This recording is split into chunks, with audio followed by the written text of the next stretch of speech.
Bakit nag-ganito ka? Para maganda ang ilong ko. Ayaw mo gumanda ako. Gusto ko, pero hindi necessary siya. Ganda ka na. Tingnan mo ha.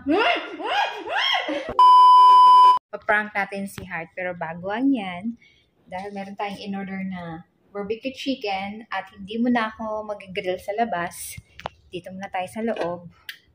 So, atin natin lulutuin ito kasi nagka-crave ako ng barbecue chicken. Dito natin lulutuin. Ayan. So, naglagay ako ng ganito kasi pa-prank natin si Heart. Kung ano magiging reaction niya, itong bandage sa aking nose. Pa-prank natin si Heart. Kung gusto niya rin bang magpatangos ng ilong or hindi. So, ayun. Update ko kayo mamaya kasi ano na ngayon, 4 p.m. Coming na siya mga few minutes. Coming na siya dito sa bahay. Luto ko ng barbecue pang dinner niya kasi pag galing yan sa school, gutom na yan. So, ayan, pa-prank natin siya. Salamat nga pala sa free delivery, craving satisfied, Filipino barbecue chicken. Dating na si Heart. Tingnan natin. Grabe, maka-doorbell!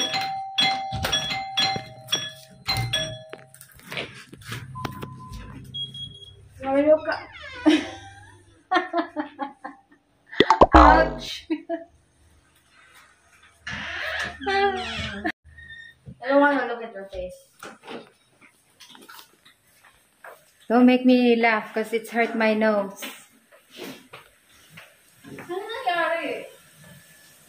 Me and Dad went to the hospital today to do my nose. Yeah. Ha? Hindi ka seryoso. Seryoso ako. Hindi ka seryoso. Seryoso nga ako. Huh? You want to ask Dad? Okay. Where? You message Dad. Kita ko kay Mommy. Nag-ano ako. Surgery ako ng ilong. Surgery ako ng nose ko. Yeah, nagparitoke ako. Para maganda na yung ilong ko.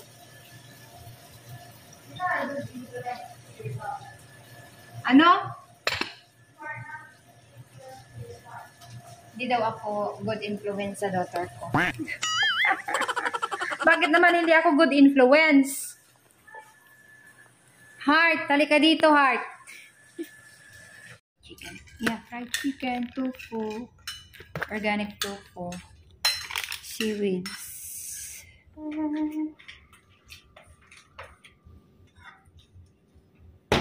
Anong masasabi mo sa ilong ko, Heart? Gaganda na ako, Heart.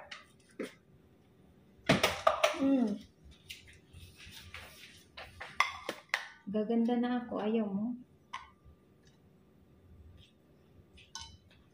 Bakit nag-ganito ka? Para maganda ang ilong ko. Kailangan ba? Yeah. Why? Required siya. For what? Para maganda na ako. Totoo ba yung sasabi mo? Oo. Magang-maga nga yung ilong ko eh. Oh, perfect smile ka. Ha? Perfect smile ka. Huwag mo nga ako ipasmile. Basta nandito ka sa harapan ko na i-smile ako. Oh, sige. Hindi ako sa harap. Dito.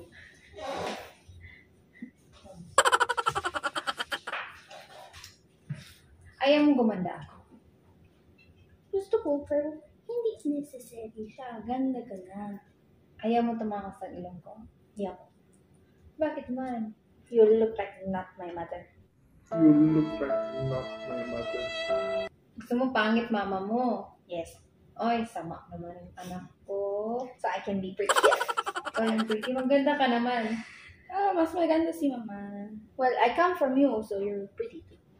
Yeah, pero baliktad yung damit mo. Ito yung likod. Yan ang harap. Ah.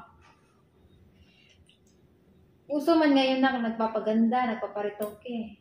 Eh, parang itong ginayin ako. Uso man, hindi ka pa man pwede kasi underage ka pa man.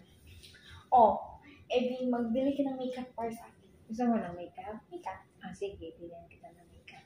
Yay! Pero huwag mong gamitin everyday, hindi. Huwag mong gamitin paintbrush yung makeup brush mo.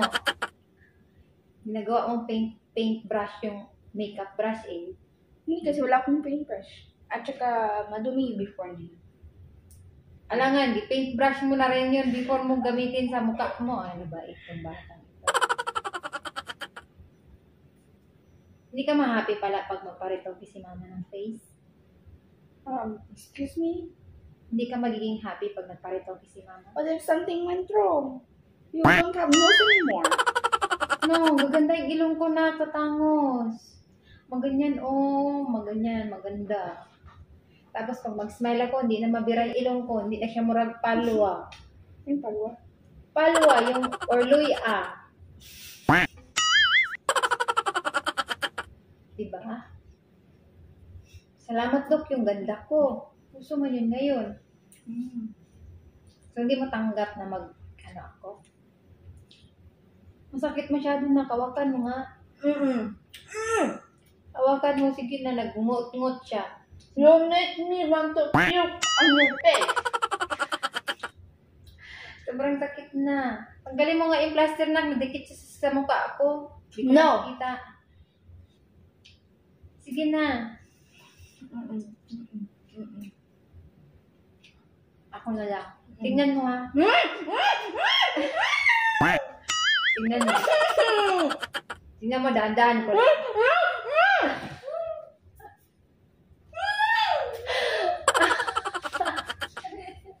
Heart!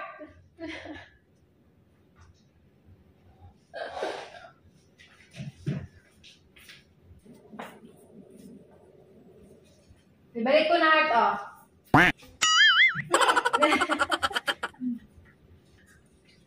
Wala man. I knew you know. So, ayaw mo pala na magana ako. Ayaw mo pala ko rito kaya ako. It's a prank lang yun. Thank God. It's a prank lang yun pala. I love you so much. Huwag ka may na-prank na namin si Abby.